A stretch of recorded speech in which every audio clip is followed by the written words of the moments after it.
Okay, this is not your average caramel. It's richer, it's silkier, and it's speckled with delicate salt crystals. It's pulled right from the pages of Veeda Bybee's latest cookbook. Welcome to the Studio 5 kitchen, Miss Veeda.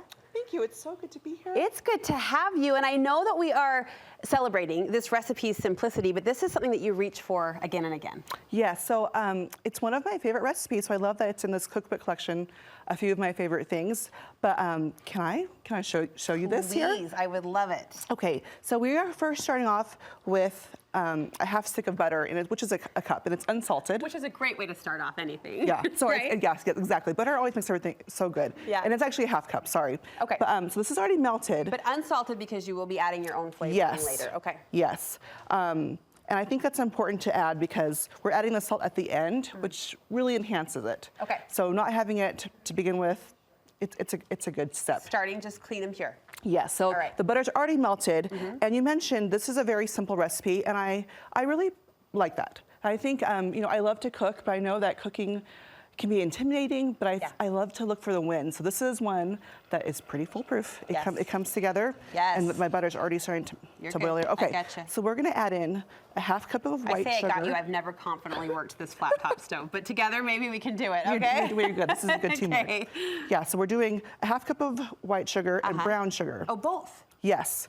And brown sugar, Brooke, is one of the secrets here. Okay. So with regular caramel, you're melting you're cooking the sugar until it boils and it becomes this caramel color. With this one, we're adding brown sugar already, so you don't have to worry about the candy thermometer like you mentioned. So there's no browning of the sugar. Yeah, I was surprised when I walked up, there was no candy thermometer, but the brown sugar gives it the color, so we're not worried about. It gives it the color and the flavor already. Yeah. So this is already, we're gonna incorporate that in. Okay. And you can actually add everything all at the same time, but I'm gonna do it one by one just so we could talk about it. Is that cream? Yes. This is a half a cup of heavy cream, and this helps give it, you know, it becomes a sauce with this. A couple weeks ago, I did a chicken Alfredo for a big crowd. Totally overdid it on the cream buy. So I have been looking for every reason to use up the cream, the many cartons of cream that were stocked in my fridge. I see caramel in my future. The last carton that's hanging out. And you can make tons of this caramel. Okay, good. You know? Yeah, I love having cream in my fridge. I'll use it for like biscuits. Oh, sure. I make cream with biscuits and other things too. But it really helps this caramel sauce come together.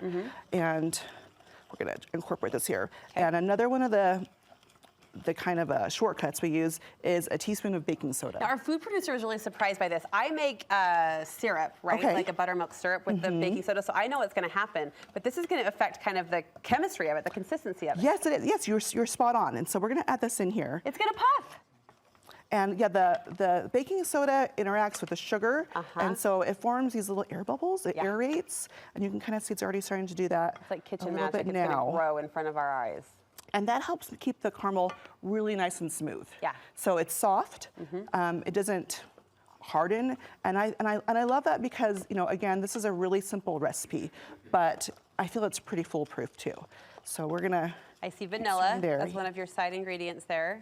Yeah, so the vanilla and the salt are gonna be at the end. Now the salt is an interesting ingredient to talk about because it adds a texture, like you can see the salt in the caramel, and you say that's okay, it doesn't need to be perfectly smoothed out. For the salt, no, because it's a salted caramel sauce, so I really want it to show, you know, and to have the salt be a pop there. Oh, and you can see it starting to it looks so good. Bubble up already. This is one of those novelty recipes too that if you know it, you can do it, you can pull it out in a pinch, right? Someone drops by on a Sunday evening. I wish people did that more. But you could have just homemade caramel sauce on the spot. And it makes it, it's like your extra touch. You know, you could have, this is a great thing over ice cream or over a dessert like bread pudding. That's what you've done today is you brought a gorgeous bread pudding into our kitchen, and this would be the drizzle. This would be the finishing moment. Okay, so we're going to take this off the heat now. Okay. Let me just. So you want it to thicken a little bit or combine a little bit, I guess is a better word. So it'll, like the volume will almost like kind of double. But then this is an important part. We take it off the heat because we're gonna add in the last two ingredients, which is the vanilla. So 1 teaspoon of vanilla extract.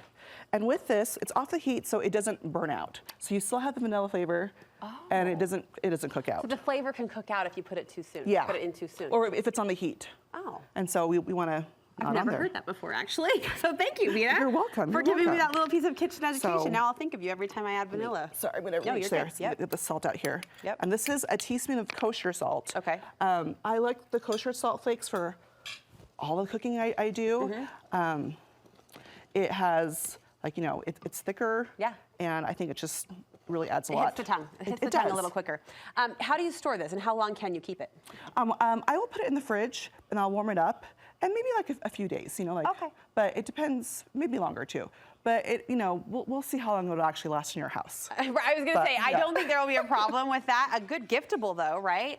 Here we have Definitely, our yeah. finished caramel, and it is lovely to look at, and I'm sure just as fun to eat. And I love that you included this in your recipe book. Tell us more about that. Yes, so I have a cookbook out. It's called A Few of My Favorite Things, Recipes Inspired by Family-Friendly Musicals.